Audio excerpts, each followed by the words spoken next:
안녕하세요. 부동산 경매 지식을 공유하는 마니버입니다. 오늘 권리 분석에 대해 살펴볼 내용은 권리 분석을 하는 방법과 주의사항을 알아보고 권리 분석에서 가장 많이 등장하는 대항력 있는 임차인에 대해 알아보겠습니다. 먼저 권리 분석을 정의하면 경매 물건과 관련하여 발생한 등기된 권리와 등기되지 않은 권리를 분석하여 소멸과 인수를 판단하는 것입니다. 권리 분석 결과 권리의 발생일자나 권리 성립이 불분명한 임차권, 유치권, 법정지상권 등은 일단 인수하는 선순위 권리로 간주하고 세부 내용을 확인합니다.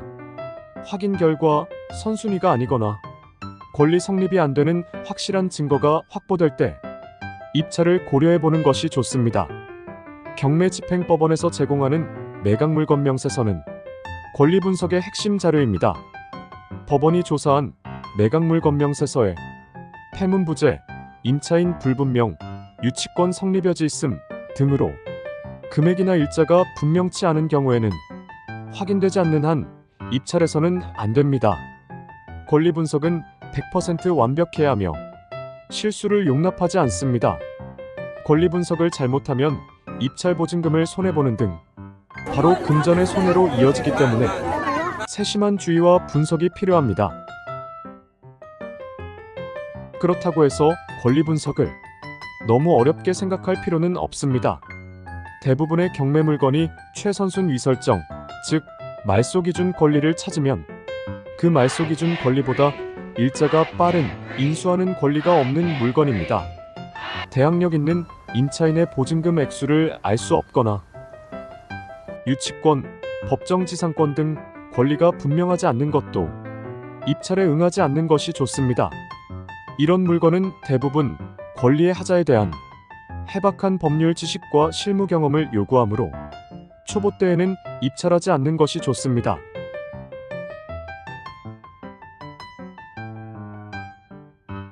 다음에는 권리 분석의 세부 사항으로 대항력 있는 임차인에 대해 알아보겠습니다.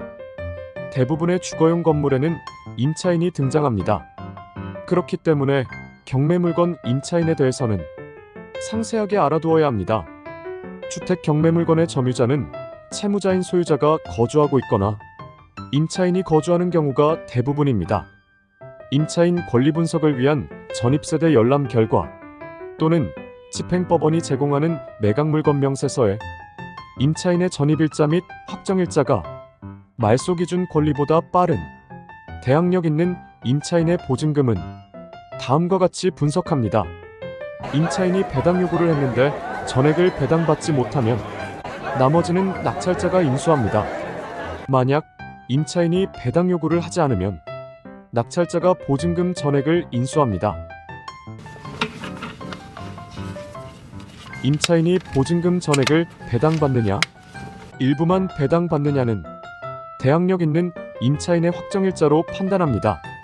임차인의 확정일자가 말소기준 권리보다 늦으면 말소기준 권리가 먼저 배당받은 후 배당받기 때문에 전액 배당이 될 수도 있고 안 될 수도 있습니다.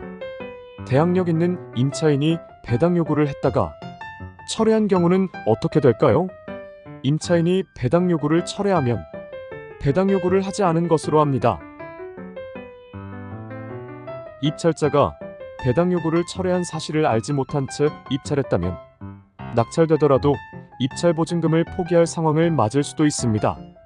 왜냐하면 임차인이 보증금을 전액 배당받는다고 판단했는데 배당 요구를 철회한 임차인은 배당을 못 받기 때문에 낙찰자가 보증금 전액을 물어줘야 하기 때문입니다. 대항력 있는 임차인이 배당 요구를 했다가 철회한 사실을 알기 위해서는 집행법원의 문건 처리 내역을 살펴보거나 매각물건명세서의 배당 요구 항목을 살펴봐야 합니다. 여기에는 임차인이 배당 요구를 했는지 또는 철회했는지를 표시하고 있습니다. 이렇게 권리 분석이 어려운 것은 아니지만 상세하게 권리 분석 항목을 메모하여 빠뜨리지 않고 하나하나 챙기는 것이 매우 중요합니다.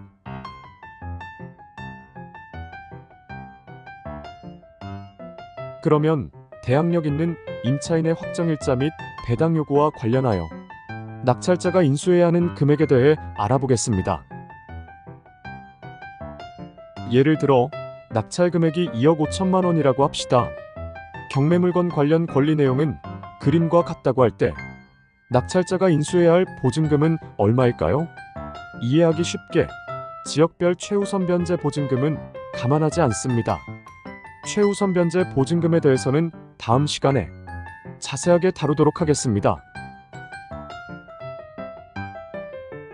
그림에서 보시는 바와 같이 최선순 이설정 권리는 1일자 근저당권이고 2순위는 2일자 대항력 있는 임차인입니다.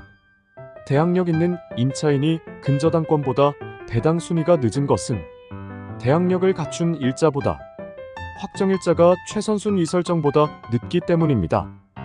이 경우는 배당은 1순위에 밀리지만 낙찰자에게 대항력은 행사할 수 있습니다.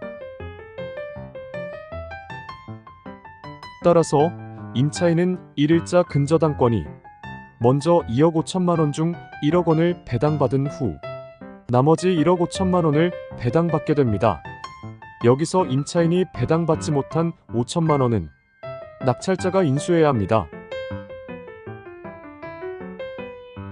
이렇게 권리 분석은 권리의 내용뿐만 아니라 각 권리자가 얼마나 배당을 받아가는지를 알아야 합니다. 위와 같이 입찰자는 낙찰받았을 때 인수하게 되는 임차인의 보증금 5천만 원을 감안하여 입찰 가격을 산정해야 합니다. 그래야만 자신이 원하는 수익을 달성할 수 있습니다. 이번에는 임차인의 확정일자가 말소 기준 권리보다 빠른 경우입니다. 이 경우 임차인은 가장 먼저 배당받습니다. 낙찰 금액 2억 5천만 원 중 임차인이 보증금 전액인 2억 원을 배당받고 나머지 5천만 원은 2순위인 근저당권이 배당받습니다. 따라서 낙찰자는 대항력 있는 임차인이 보증금을 전액 배당받았으므로 인수할 금액이 없습니다. 다음에는 대항력 있는 임차인이 배당 요구를 하지 않은 경우에 대해 알아보겠습니다. 그림과 같이 대항력을 갖춘 임차인은 선순위 임차인이지만 배당 요구를 하지 않았습니다. 선순위 임차인이 집행법원에 권리 신고를 했더라도 배당 요구를 하지 않으면 배당을 받을 수 없습니다. 임차인이 배당 요구를 하지 않는 것은 임대차 만기까지 계속 거주하고 싶거나 위장 임차인일 수도 있습니다. 위장 임차인에 대해서는 다음 시간에 알아보기로 하고 이번 시간에는 임차인이 계속 거주하고 싶어서 배당 요구를 하지 않았다고 보고 분석해 보겠습니다. 이 경우 임차인이 대항력도 있고 확정일자도 말소 기준 권리보다 빠르지만 배당 요구를 하지 않았기 때문에 배당을 받을 수는 없지만 낙찰자에게 대항력은 행사할 수 있습니다. 따라서 임차인의 보증금 2억 원에 대해서는 전액 낙찰자가 인수해야 합니다. 이와 같이 선순위 임차인이 있는 경매물건의 권리 분석에서는 가장 먼저 임차인의 보증금 액수를 아는 것이며 다음으로 확정일자와 배당 요구 여부를 알아내는 것입니다.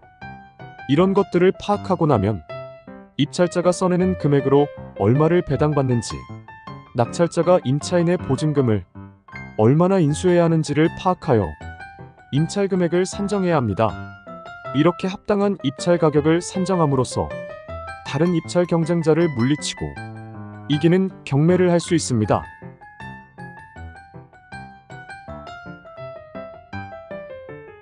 감사합니다.